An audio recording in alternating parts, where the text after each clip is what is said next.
The stars above the galactic halls shimmered like distant dreams as the great council gathered from every corner of the galaxy, their robes glowing with light, their faces calm and proud, their long fingers curled around their polished staff, and their alien eyes blinked slowly in the cool blue air of the chamber, every seat filled with diplomats and leaders from 100 species, all here to speak of peace, trade, and knowledge, sharing yet something different hung in the air today, something sharp and cold, something hidden behind the fake smiles and nods of welcome. The humans had been invited for the first time ever, their species new to the stars, their presence seen as interesting, but not respected, not truly a part of the elite yet. And when the doors opened and Commander Ryan stepped inside, heads turned slowly, whispers rose like wind through dry grass, tall and silent. He walked through the hall, his boots echoing loud against the crystal floor, his uniform clean, simple, yet full of weight, his face calm, but unreadable, his eyes dark and focused. The council chair, a tall insect-like being called Velkar, clicked its mandibles and raised a hand for silence. Its voice rang out like chimes in wind. Today, we welcome the species, called human, to our circle. May their voice join ours. May their thoughts bring clarity. May their presence bring growth. Some aliens nodded politely, some offered lazy waves, but many did not hide their smirks, their grins, their looks of quiet insult. One alien, a pale green creature, with 4 eyes and long fingers, leaned toward its neighbor and whispered, "They still smell like the world they crawl from, like wet earth in fear." Ryan said nothing. He stood near the center, his hands at his sides, watching and waiting. Then another alien stood up, this one tall and robed in gold markings, his voice rich and smooth like honey in a fire. He was called Dranek, and he was known across the galaxy as a scholar of evolution. He smiled at Ryan, though his smile was sharp like a knife. "Without blood, let us begin this gathering with understanding. Let us share knowledge and history for the sake of harmony. Let us show our new friends what it means to rise." He waved a hand, and the lights dimmed. A great floating screen shimmered to life above the center of the hall. Images appeared showing creatures crawling in mud, then standing, then walking, then learning. These creatures were clearly from Earth, monkeys, apes, early humans, stumbling through history, fire, weapons, war, pain, then building cities, rocket stars. Dranek turned slowly toward Ryan and said, "See, this is your path from dirt to flame, from flame. The flight all in such a short and messy time. Your kind move fast, because beasts must move fast to survive." The room chuckled soft at first, then louder. Others laughed, tails twitched, antennae wiggled, voices rising with mockery and pride. How strange to rise from such chaos. How strange to call such creatures intelligent. How strange to think they belong among the stars. Another alien joined the joke, this one with skin like smoke and eyes like mirrors, saying they're still beasts, only wearing clothes, a machine pretending to be more, but their blood still sings of the hunt and the scream of fear. Even the council chair let out a soft clicking sound that might have been amusement, though it tried to cover it quickly with a cough. Yet Ryan still did not speak, not yet. He looked up at the floating images, watched the story of his people told like a cartoon, like a joke, like a child's drawing meant for laughter and shame. He watched them show the fire, the war, the mistakes. He watched them twist the truth into a weapon and aim it at his soul. Then slowly he took one step forward and another, until he stood right under the screen, his face lit by the story of his kind. His voice came calm, clear, cold, like steel under snow. "Interesting," he said. The room fell silent at once, like ice cracked suddenly by a footstep. A ripple of quiet passed through every seat. Every eye turned toward him, some confused, some curious, some already angry. Ryan tilted his head just slightly and said, "You say we come from beasts, and you're not wrong. We did fight, we did bleed, we did burn, but we did something else too." He turned his eyes toward Dranek and asked, "And you didn't?" A silence louder than the laughs filled the air, thick and heavy. Dranek blinked slowly, his smile faltering just a little as Ryan walked in a slow circle beneath the screen, his voice rising not in anger, but in something deeper, something old. "We came from beasts because our world was a beast that bit us, it tore us, it tried to kill us from the moment we stood. But we stood anyway. We broke bones and lost brothers, and still we climbed, still we fought, not to conquer, but to survive." He looked now at the whole room, walking slowly, turning heads. With his gaze, "Your people evolved in light, in calm, in safety. Maybe. But we evolved in fire, in ice, and death. We were not given peace. We made it. We were not handed wisdom. We carved it from pain." The images above shifted, showing warfire machines, screaming faces. But Ryan raised a hand, and the screen froze. You show this and laugh, but do you know what you're laughing at? You're laughing at a species that learned the meaning of mercy. After knowing only rage, you're laughing at a world that learned to feed its children. After centuries of hunger, you're laughing at creatures who had every reason to become monsters, but chose instead to build cities and share dreams. He stopped walking, his back straight as hands, still by his side, his eyes locked on the council chair. So I asked again, you say we came from beasts, and maybe we did, but what makes you think you didn't? The words hung in the air like smoke, like thunder waiting to fall. The aliens stared, their faces unreadable, their thoughts racing through memories, and fears through pride, and shame through things they had never been asked to question. One younger alien near the edge of the room whispered, "But we were always above such things, we never fell." Ryan turned his eyes to them and replied, "Maybe you never fell, because you were never tested. Maybe you stayed clean, because you were never covered in blood. Maybe you never fought, because you never had to." He stepped back now and said, "But we did fight, we still fight.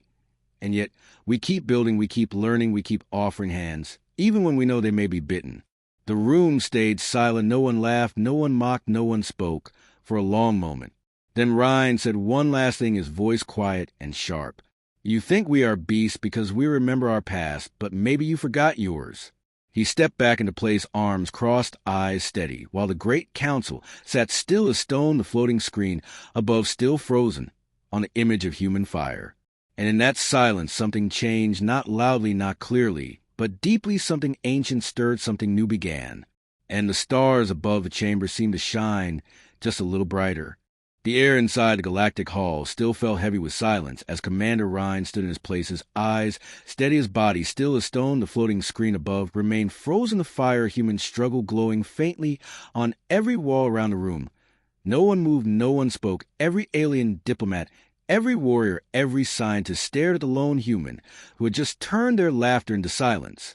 Dranek shifted in his seat, his long fingers tapping lightly against the edge of his robe. His smile was gone, his pride still burning, but no longer clean, now mixed with doubt. He did not yet understand. He stood again, his voice calm, but slower, now colder, maybe, or just less certain.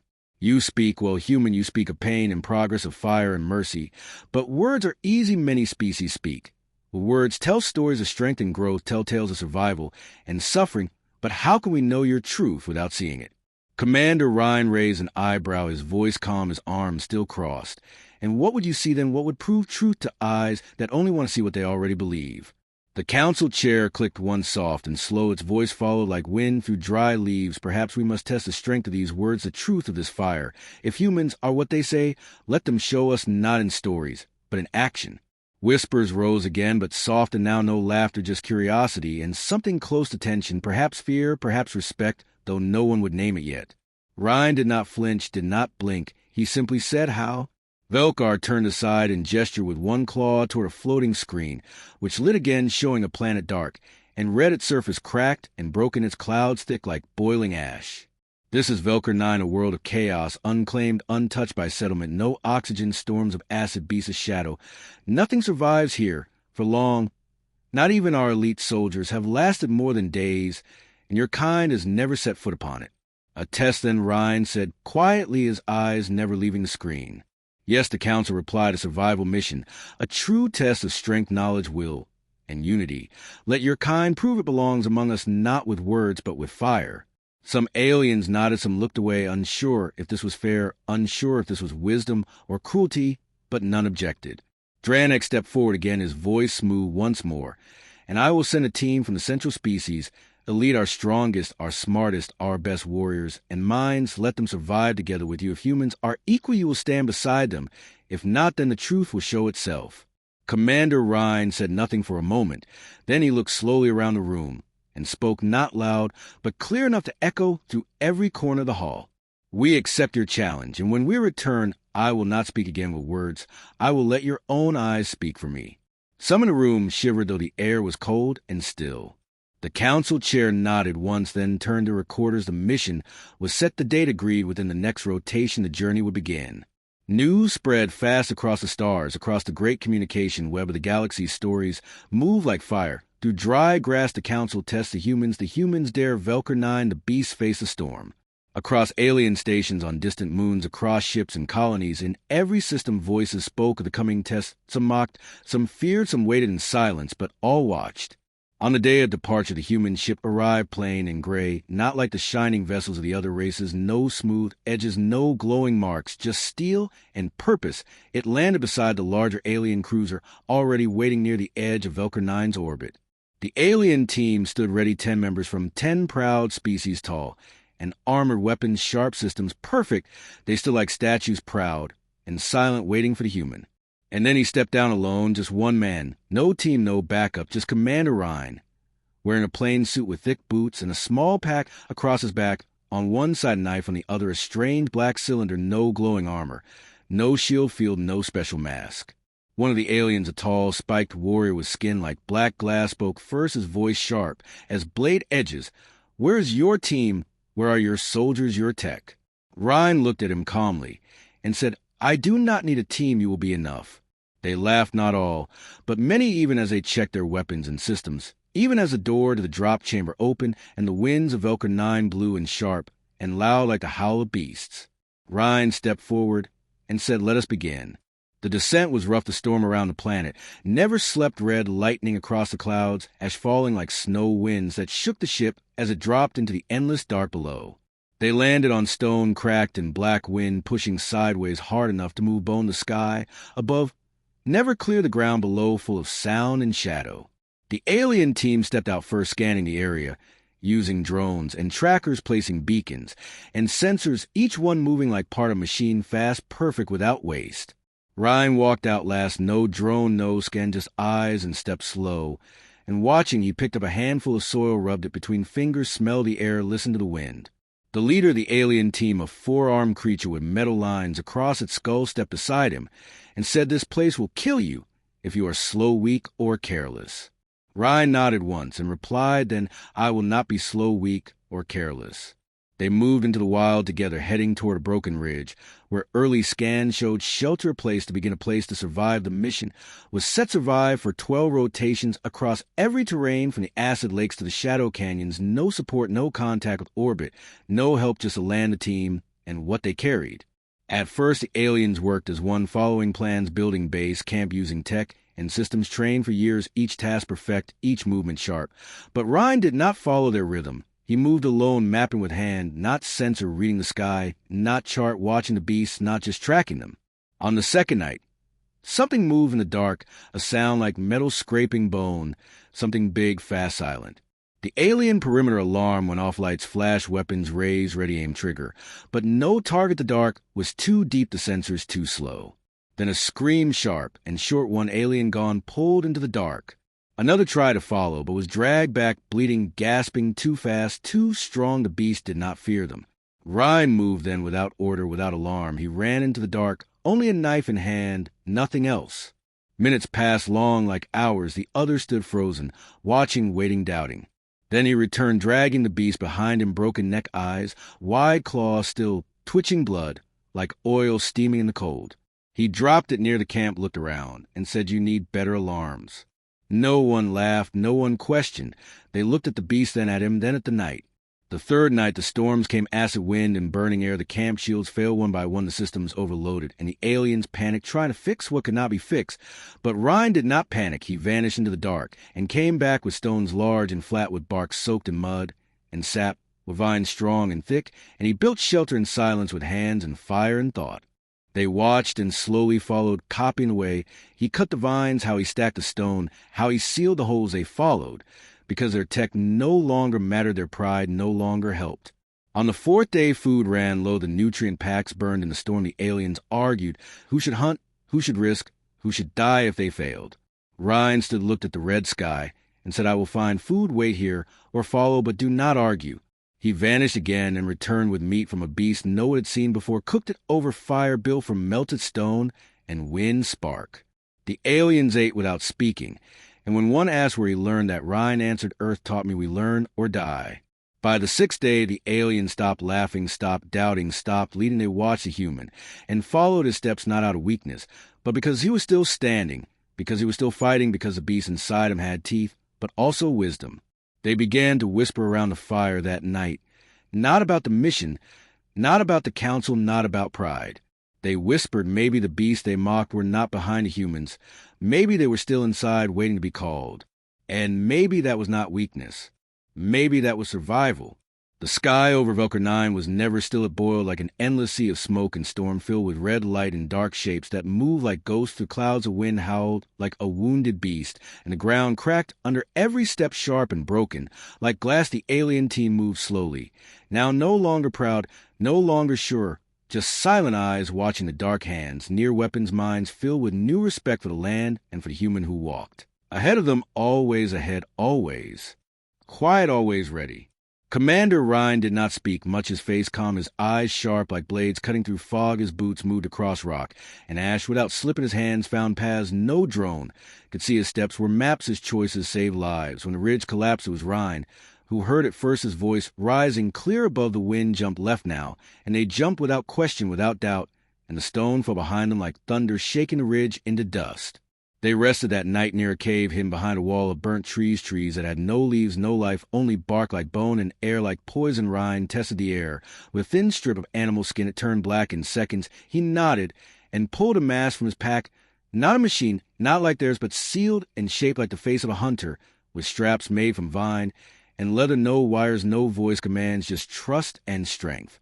Inside the cave, they found dry ground, cold but safe, and Ryan built a small fire, using dust from crushed stone, and the spark from his blade. The flames were low but steady, and the warmth spread slowly. The aliens watched him work, each step simple, each action done with hands, not tools. He used bones to shape the fire shell to shield it from the wind. He cooked meat slowly, turning it over coals as the scent filled the cave, and their fear began to fade just a little. One of the younger aliens, a small creature with eyes like silver and arms too thin for a lifting stone, asked softly, "How do you know these things? How do you move through this death like it is your home?" Ryan looked at the fire for a moment, then said, "Earth taught me. She was not kind. She did not give us peace. She gave us storms and fire and hunger and teeth. But we learned, we bled, we buried, and we stood again, always again." The words hung in the air like old songs, and the aliens listened not just with ears, but with something deeper, with a part of them that remembered fear and struggled with the part they had tried to forget. The next morning they moved again over a field of stone that cracked with every step, the sky above turning darker with every hour. Red lightning flashed in the distance, and the air tasted like metal. Rhine stopped at the edge of a great pit of canyon, cut deep into the land, so deep the bottom was lost in shadow. "We climb," he said. The alien leader shook his head. "Too steep, too dangerous. No skin shows a path." Ryan looked at him once and said, "Then stop watching and start climbing." He moved to the edge, found a crack, placed a hand, a foot, then another, and began to descend, not slow, not fast, just steady like water over stone. And the others watched and followed, because now they trusted not orders, not protocol, but the man with the knife and the fire. They reached the bottom after hours, covered in dust, hands shaking but alive. The canyon floor was silent, and the walls glowed faint with strange blue lines like veins under skin. Ryan touched one and said, "Energy, old, maybe natural, maybe not," then kept moving as if nothing else mattered.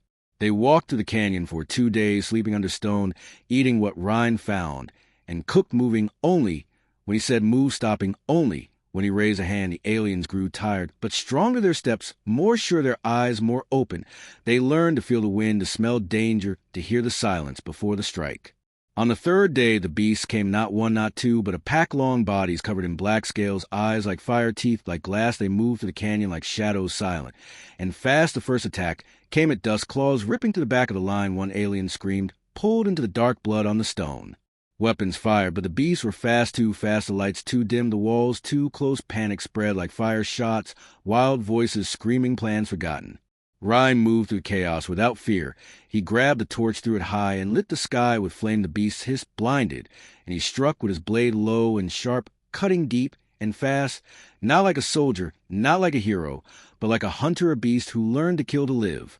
The aliens formed around him, then eyes wide, backs to the wall, moving together not with training, but with instinct, with something raw, something old, something true. They fought side by side with a human who did not need orders, only survival. When it ended, 6 beasts lay dead, the others gone into shadow, the team breathing hard, wounded, tired, but alive. Ryan stood in the center, blood on his blade, face calm, eyes cold. He looked at the team and said, "This is not war, this is not glory, this is life and death. Nothing more, nothing less." They rested there that night, no fire, just silence, and thought the alien leader sat near Ryan, and asked quietly, "What drives you, what makes your kind fight with such fury, such fire, such silence?" Ryan looked at the sky and said, "We do not fight for pride, we fight, because we must, because no one ever came to save us, so we learn to save ourselves." The leader did not speak again, just nodded once, and looked away, his thoughts heavy, his heart changed. They moved again the next day over land that shifted underfoot, like sand over rivers of ash and stone bridges too thin to trust. Ryan showed them how to test the path, how to walk low and slow, how to find weight and breath, not just muscle. They reached a valley full of black trees that whisper without wind, and there they found bones, not just animal, not just beast, but ancient bones from species lost long ago, bones of those who came before and failed.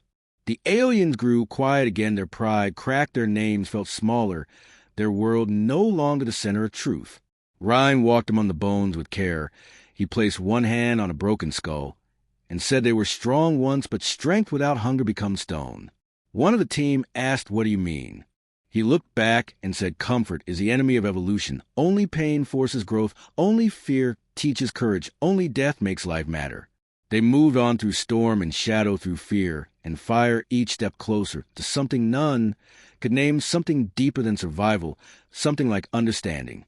And as they climbed the last ridge of the valley, the wind behind them, the storm ahead, they looked at the man who had led them, who had bled with them, who had saved them again and again. And in their eyes, no longer mockery, no longer doubt, only something close to belief, something close to honor. The dead planet had not killed them, not yet, and now they knew why. Not because of armor, not because of tools, not because of power, but because they followed a human who once came from beasts but had learned to rise. And the stars above Velker 9 burned like silent watchers, waiting to see what would come next. The cold wind moved through the canyon like a living thing, sharp and endless, carrying ash dust and the faint scent of something not alive, but not dead. The alien team walked in silence, now feet, bruised hands, sore eyes, always scanning the dark. They no longer looked at machines, no longer trusted blinking lights. And buzzing drones, they looked at the one man who never doubted, who never hesitated, who never stopped moving. Commander Ryan walked ahead, slow and steady like a river that could not be blocked. His boots found ground without breaking his hands, knew the land like an old friend. His blade hung at his side. But it was not his weapon that made the team follow him. It was a calm, the fire, the sense that no matter what waited behind the next rock, he would face it first, and they would not be alone. That morning the sky turned yellow, the clouds thick, and lo, the ground beneath their feet cracked open. Without warning, steam burst from the cracks like breath from a giant lung. The aliens panicked, stumbling backwards, weapons raised, sensors, screaming warnings. But Ryan dropped to one knee, touched the stone, and said, "It is breathing, this world is not dead, it is watching." He led them away from the fault lines through a narrow pass where red moss grew in patches like blood on stone, and the sound of wind vanished, replaced by a low hum like voices too deep to hear. Clearly at the end of the pass, they found a field of pillars tall and sharp, made of black crystal, that hummed with strange energy. The aliens scanned the pillars, hoping to learn something, to name something, to control something. But the data was broken, full of noise and static. Ryan walked among the pillars with quiet steps, his fingers brushing the smooth surface. He closed his eyes and whispered, "They are not for us. They were here before us, before all of us. Maybe this was a place of worship, maybe a warning, or maybe a graveyard." No one spoke. They felt the weight in the air, like being watched by the bones of giants. They moved on quickly, eyes down, weapons low. The mood was different now. No one wanted to be loud. No one wanted to be proud. On the 5th day, food ran low again, the meat gone, the water thick with acid, the alien packs empty. And failing, the group sat in the shadow of a broken tower built from stone, and bone hollow inside, filled with wind that sounded like screaming. Ryan sat at the edge, sharpening his blade with a stone, his face calm as always. One of the aliens, a short figure with silver skin and long limbs, walked to him slowly and said, "We have nothing left. How do we go on?" Ryan looked up and said, "You walk, you bleed. You keep your eyes open and you listen to the silence, because silence means you are not dead yet. And if you are not dead, you keep moving." That night a storm came, not of rain or wind, but a sound the sky screamed. Without lightning, the ground shook with each pulse, as if the planet itself had a heart. And it was angry. The alien camp scattered, trying to find shelter. But there was none. The wind carried sharp dust that cut through armor. The noise cracked calms. The lights failed. Then Ryan shouted one word, "Cave," and pointed to a crack in the canyon wall. They ran without question, without pause, trusting that word more than maps, more than codes, more than orders. They followed a voice that never shook, the voice that never lied. Inside the cave they found darkness deep, and what the air was thick, and still they lit torches, not lights, torches with fire, real fire. And Rhine showed them how to breathe through cloth, how to stay low, how to listen not with ears, but with bone. The storm outside passed like a scream swallowed by silence, and when it ended the team stepped out into a world changed. The sky was darker, the ground warmer, something had shifted deep below, something alive. That morning Rhine gave each alien a task, one to watch the wind, one to check for water, one to build new shelters from bone, and bark no more tech. No more drones, they used hands, now they used eyes, they learned fast. One by one they returned with what they could, and Rhine helped each one not with commands, but with questions, not with power, but with presence. And they followed not because he was stronger, not because he was human, but because he was still standing. On the seventh day the great beast came taller than a building, skin like stone, eyes like sun's claws, like blades that walked into their path slow, and heavy its breath, shaking the ground the aliens froze, weapons raised, ready to die. But Rhine did not move. He stepped forward alone, blade in hand. No armor, no fear. And he looked the beast in the eyes and waited. The beast stopped, its head tilted, as if confused, as if curious. It sniffed the air and growled low and deep. But Rhine did not flinch. He simply whispered, "We are not prey." And then he threw a small sack to the ground, filled with meat covered in blood and ash. The beast lowered its head, sniffed the sack, and ate, then turned and walked away slowly into the dust, as if it had never been angry, as if it had never wanted blood. The aliens stared, eyes wide, hearts racing, unsure what they'd seen, unsure what kind of man could face death without blinking and live. They asked him, "How did you know it would not attack?" And Rhine replied, "I did not, but I knew fear would kill us faster than claws." After that they did not ask questions. They watched, they learned, and they changed. They built fires every night, learned to make shelters from nothing to cook, without flame, to track beasts by smell, to find water in the bones of trees. They began to see what Rhine saw, not just danger, but design, not just death, but meaning. And they began to speak to each other not as separate species, but as one voice, one team, one breath. Even the proud ones, even the silent ones, even the ones who had doubted Rhine now watched him with eyes full of respect, full of something close to belief. They were not just surviving, they were learning to become something more, something new. And it was in that moment around the fire, under the broken sky, with the sound of distant storms echoing across the rocks, that one of them finally said out loud, "Maybe this is what evolution really means. Not taller, not smarter, not cleaner, but this, learning from pain, rising from dust, becoming better not because we must, but because we choose to." Rhine looked at the speaker for a long time and said quietly that is the only kind of evolution that matters. And the fire burned brighter, though no one added wood, because something new had started here. Not just survival, not just respect, but change, real change. And it had started not with power or pride, but with a man who walked like a beast but thought like a flame. The sky had changed above Velker 9, now darker than before, yet more open somehow, as if the planet had stopped screaming. Just to listen to storms had calmed. The winds no longer tore flesh from bone. They whispered now instead like voices from an ancient place, and the fire in the camp burned slow, and strong its light, dancing on faces that no longer looked at each other as strangers or enemies or rivals, but as something more, something growing. The aliens sat in a circle around Commander Rhine, his knife resting beside him, his hands covered in dust and sap and dried blood from the work of the day. They had built new shelters not with steel or crystal, but with bone and bark and stone tied with vines, sealed with ash water boiled over hot rocks, meat smoked in hollow logs. And for the first time since the mission began, they had enough to eat and enough to rest. The smallest of them, a pale creature with fins for ears and thin fingers, looked at Rhine across the fire and asked in a soft voice, "How did your kind survive this long? How did you learn to do all this from pain?" Rhine looked into the flames, his voice slow and low, not because he was tired, but because the words needed to fall like rain, not thunder. We did not choose to suffer. We did not want the world to be cruel, but it was. And so we learned because we did not have machines that could fly through storms or walls that could hold back fire. Not at first. We had sticks and stones and fire and fear and teeth and hearts that would not stop even when everything told us to fall.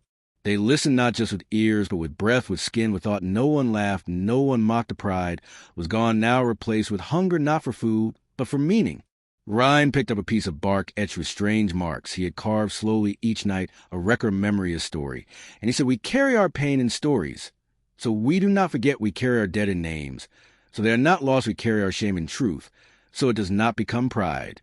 The alien leader who once mocked him, who once refused to listen, now sat with hands folded, eyes down, and said, "You walk like us, now you eat like us, you bled with us, yet you never became one of us. How do you lead when you do not try to belong?" Ryan looked at him long and steady, and replied, "I do not lead, because I want to be above I lead, because I will not let anyone fall behind." A quiet spread again, but it was not the quiet of fear. It was a quiet of something bigger than fear. It was the moment before a storm that builds not to destroy but to cleanse. The next morning they broke camp and marched toward the high cliffs where a signal beacon was buried long ago by a failed mission. It was their way home. It had still worked if the storm fields allowed transmission, but the path was long, full of broken bridges and deep chasms and strange shapes that moved just out of sight. They walked as one unit, now not by order but by rhythm, and need each one watching the other, each step placed with purpose and memory. They stopped only once when one of them slipped into a pit, and Ryan dove after. Without pause, grabbed the arm held firm, pulled up, and when they stood again, breathing hard, the saved alien looked at him with wet eyes and said, "Why?" Ryan only said, "Because you were falling, and that is enough." When they reached the cliffs, they saw the broken tower buried halfway in ashen roots and bones. The beacon was inside, but so were the echoes of the last crew, their armor, twisted, their names lost, their cause forgotten. The team looked to Ryan without speaking, and he nodded once, began clearing the path with hands and tools, not words. They followed, removing stone, breaking roots. Burning rot, the tower groaned, as if waking from a long dream. Inside the control room, wires hung like webs, the air thick with dust. Ryan found the old panel and placed his hand on it, then turned to the others and said, "We light this once. If it works, they will come. If not, we walk back, and we do not stop." They nodded together, and one by one placed their hands on the console with him, a silent pact, a shared fire. Ryan pulled the lever. The tower shook, light blinked weak and fading, then steady and bright. The signal flared into sky. Through the storm, through the ash, a sound like a howl, like a cry, like a roar that shook the air. They stepped outside together, looked up at the sky, and waited. Then the alien with eyes like ice spoke, not loud, but sharp. "What if they return, and still do not see? What if they still believe we are beasts?" Ryan turned to the team, his eyes burning like coals under snow, and said, "Then we show them what beasts look like. When they build, when they save, when they rise, we do not need them to believe. We only need to keep becoming something worth believing in."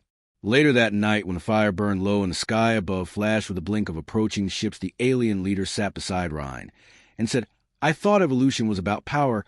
I thought it was about speed and strength of mind, but now I see it is about something else."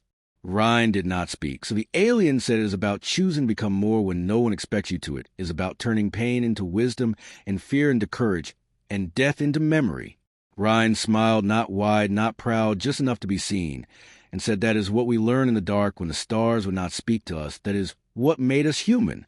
And the leader looked into the fire and said, "Then maybe we were never as evolved as we thought. Maybe we stopped growing when we stopped listening to pain." No one slept that night, not because they were afraid, but because the world was ending and beginning at once, and none wanted to miss the sound of it. And when the rescue ships landed, when the doors opened, and the clean voices called out the team asking for status reports and casualty counts and mission logs, the aliens did not speak at once.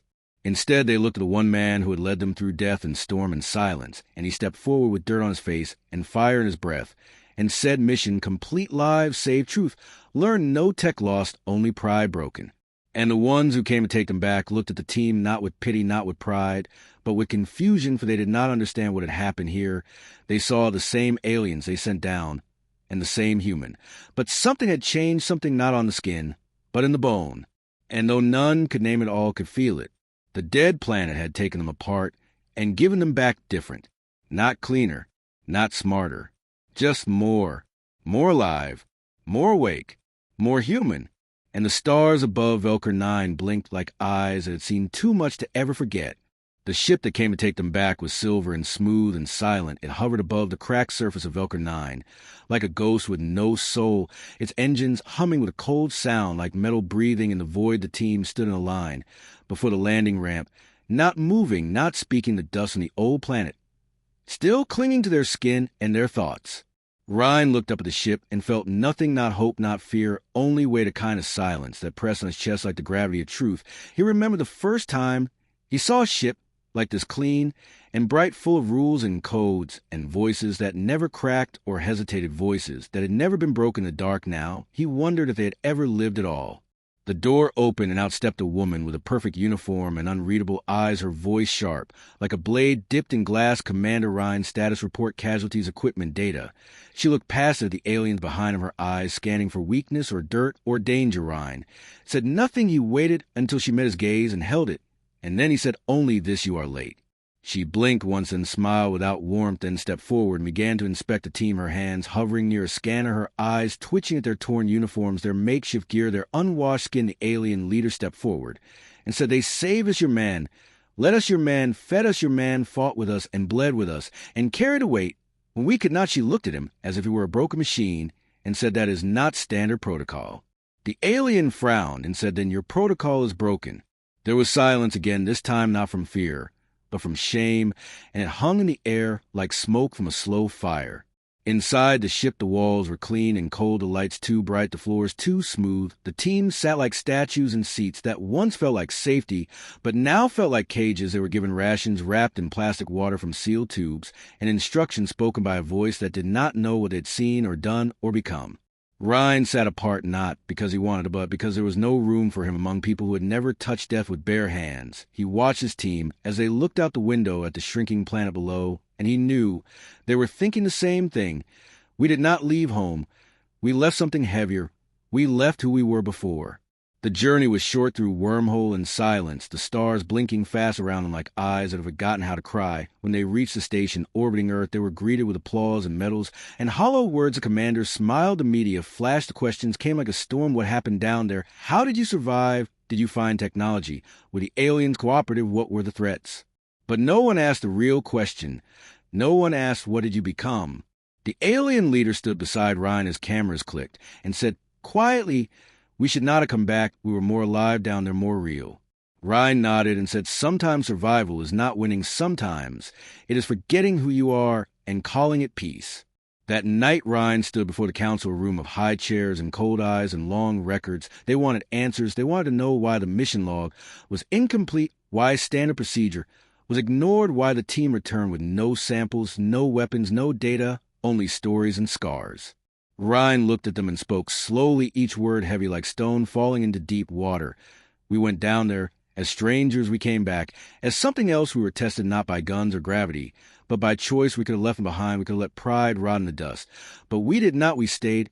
We worked, we learned, we bled together. And we rose together. And if you think that was failure, then your map of success is broken." The council murmured like insects under glass. One of them stood and said, "But evolution is about the strongest surviving. How does that justify your actions?" Ryan stepped forward and said, "No, evolution is not about strength. It is about becoming more. It is about turning suffering into growth and pain into wisdom and loss into memory. It is about choosing to climb even when the sky is falling." The council did not reply. They recorded his words and filed in reports and moved to the next topic. But the words stayed in the air long after the lights went dark and the chamber emptied. Ryan walked out into the station hallway, found a window, and stared at her at the blue light wrapped in clouds and storms. He remembered the way the fire smelled on Velker 9, the way the wind had screamed, then whispered, then bowed, the way the aliens had watched him not as a leader or a soldier, but as something ancient, something true. A hand touched his shoulder. It was a small alien with fins for ears, his eyes wide and quiet. He said, "Softly, will you go back?" Ryan said, "I never left." Later that week, they sent the aliens back to their own world in a separate ship, labeled with warning signs and tracking devices. The media called them rescued, the military called them studied, the council called them contained. But Ryan called them family. And on the last night before they parted, the alien leader came to Ryan and said, "We will tell our children about you, about the man who rose from dust and carried fire, about the human who became more than human." Ryan shook his head and said, "Do not tell them about me. Tell them about you. Tell them how you rose to, how you chose life over pride, how you found strength in weakness and truth in silence." And as the alien ship rose into the sky, Ryan stood alone beneath the stars and wondered if it changed the galaxy or only himself. In the days that followed, reports were filed, interviews were aired, awards were handed out, and Ryan disappeared from public sight. No longer a hero, no longer a soldier, just a name whispered in training halls and in quiet moments when recruits stared at planets below and wondered what kind of monsters lived down there, and what kind of humans live within.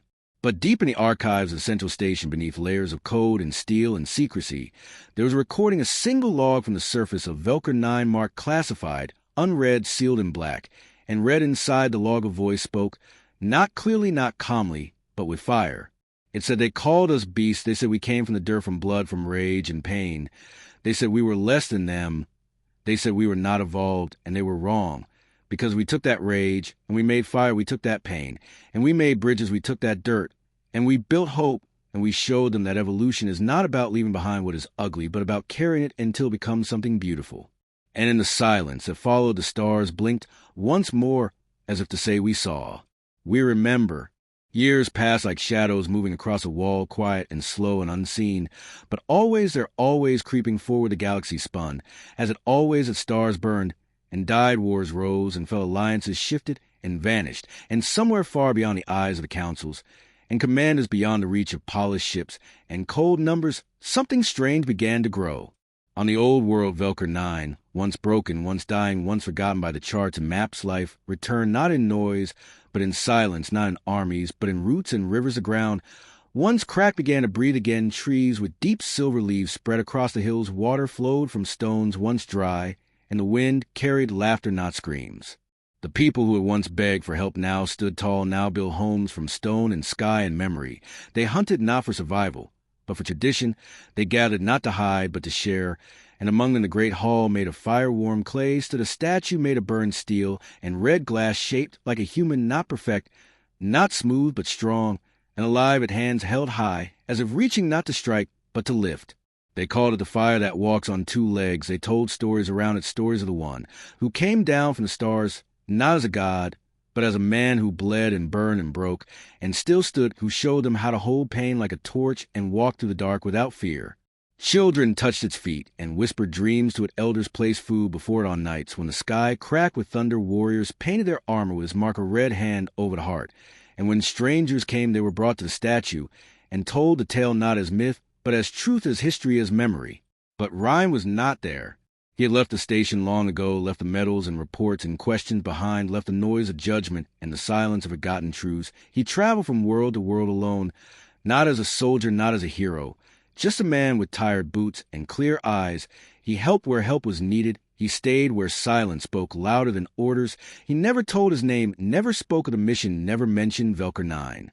Until one day on a dry moon near the edge of map space, he met a child with scales for skin and bright, sharp eyes. The child asked, "Are you the one from the stories, the one who came from the fire?" Ryan smiled and said, "No, I just carry the warmth." But the child did not believe and followed him and listened and watched, and one day said, "I want to learn not how to fight, not how to win, but how to become more."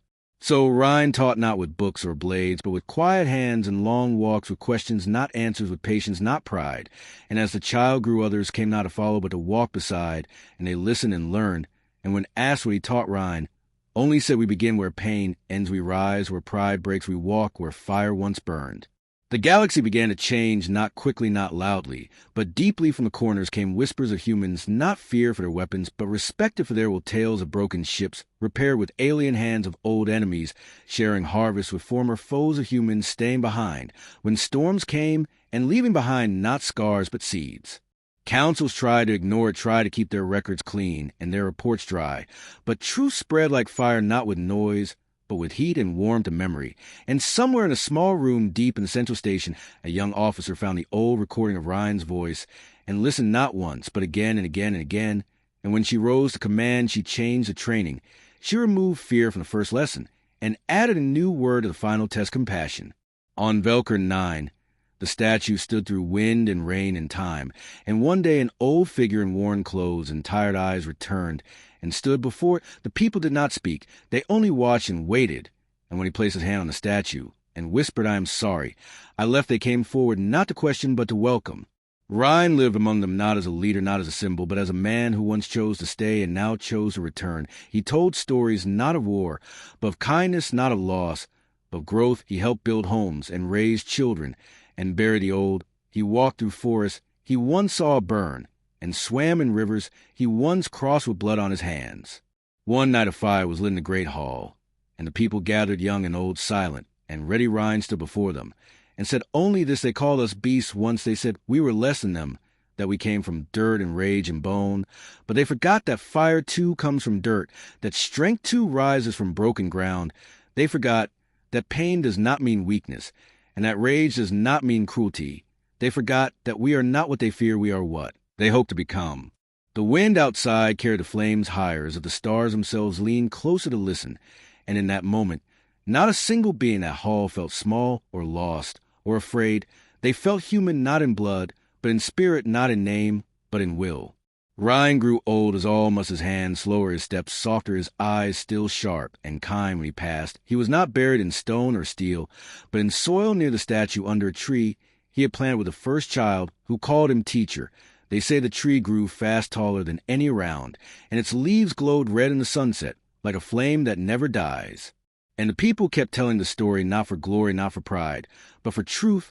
They told it to remind themselves that being human is not about origin or power or name. It is about what you choose. When all else is gone, it is about standing up. Even when you are alone, it is about lifting others. Even when your hands shake, it is about becoming more and helping others do the same.